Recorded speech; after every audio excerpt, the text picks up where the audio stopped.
Welcome to Blizzard Fire. We hope this video helps fire up your solution. You start by proving you own the Gmail account. That's the fastest path. First, use a familiar device and location, then go to the account recovery flow. Enter the exact email and any recovery addresses or phone numbers you set. When prompted, provide recent email subjects and the month and year you created the account. These details matter. Once done, make sure your browser is updated and cookies enabled so Google can match signals to your history and speed verification.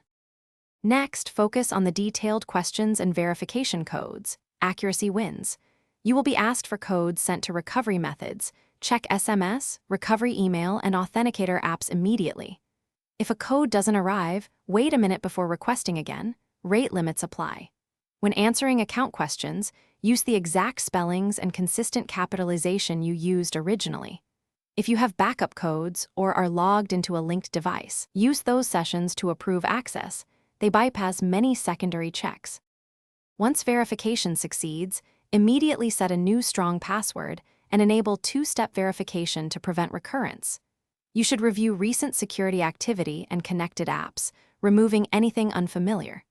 Make sure recovery phone and email are updated and add a backup authenticator app or backup codes. If the recovery flow fails, try again from an incognito window or a different trusted device. Sometimes signals need time, so wait 24 to 48 hours and retry. That troubleshooting tip resolves most persistent verification blocks. Thanks for watching. If you found this helpful, don't forget to like and subscribe.